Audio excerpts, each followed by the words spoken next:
Pittsburgh Steelers just got out of their Zoom calls, and allegedly Ben had a players-only Zoom. Then it turns out that wasn't a panic players-only Zoom, and then now allegedly it wasn't all the players-only Zoom. And then JuJu Smith-Schuster's done dancing on the logos because his coach is getting asked about it. What's going on in Pittsburgh, and is this what you would think a team that's potentially about to make a playoff run should be dealing with at this exact time?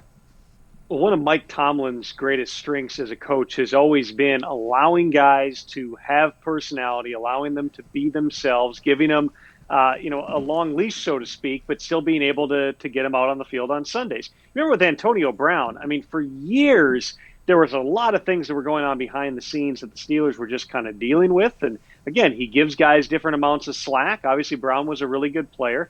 That one came to a head because of another social media thing, which was him pulling out his phone in the victorious post-game locker room and catching Tomlin in the background talking about what they were going to do to the Patriots the following week. That was the one that kind of was a tipping point there where they felt like then they had to do something about it. And that was in the course of a season where Brown had taken penalties for jumping on the goalposts and twerking and all sorts of different things. But JuJu Smith-Schuster, it's not, he's not getting penalties. He's not getting fines. I can't tell you what's exactly is happening on Zoom meetings or in the locker room or whatever is going on.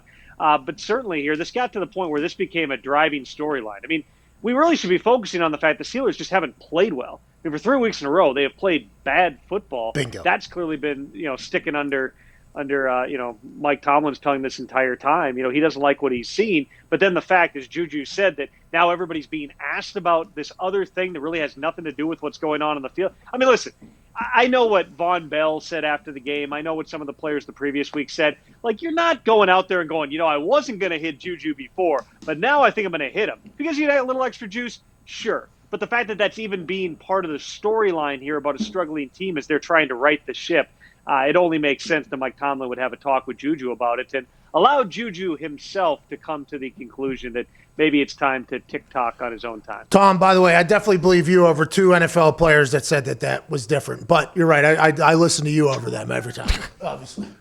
You would – so A.J. Hawk – at times, so you go out for a game, and sometimes you're like, I don't really want to hit that guy today. But then you're like, that dance I saw, I want to hit him now. I'm curious, what is the psychology? I want to let you know we are on your side on this show pretty heavily, but I just had to take the shot at you there for sure. Yeah, I'm on your side too, Tom. I would actually, I would ask the other question, like if JuJu dancing and it upsets the other team, that could possibly help the Steelers because guys are so jacked up to try to hit this guy. They're going to try to hit him late. They're going to hit him in the head.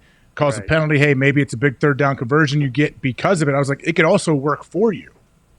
I mean, I was watching the early stages of that game the other night, and just because the Bengals, whatever it was that motivated them, and I think that, if you look at all the guys that they're missing, Lou Anarumo, who's their defensive coordinator, has done a heck of a job over the course of the season, continuing to play hard. They played really tough against some good offenses, but just with the amount of physicality in the early stages of that game, I was thinking this was back, in Bengals Steelers 4 or 5 years ago. You know why? Back and forth with JuJu and Vontez and Brown and all those guys. Well, that's because he was chopping them on the goddamn logo, Tom. I mean, don't listen to us. Listen to the guys on the field. But no, we're on your side this whole thing. We think it's all been blown out of control, ridiculous, but it is something that whenever you step on somebody else's logo, like there should be something you feel a little bit. And if JuJu doesn't, by the way, he's a pest. All right, cool. If he wants to be loved by his team, hated by others, do whatever you got to do. Let's turn our attention to another. By the way, the Steelers are one of the only teams in the league that has a logo in their locker room that you, if you're a visitor like a reporter, are not supposed to step on. A lot of teams don't have it. Green Bay, I know there's a huge logo in the middle of the room. You almost have to walk over it, but there's a very short list. It's not like the NHL where you got velvet ropes around it. I mean, most places, it's not a centerpiece locker room. Pittsburgh, there is a logo, and you don't want to go near that. Well, the Falcons have one as well, and AJ just took a dump on it the first day he got there. Yeah. So.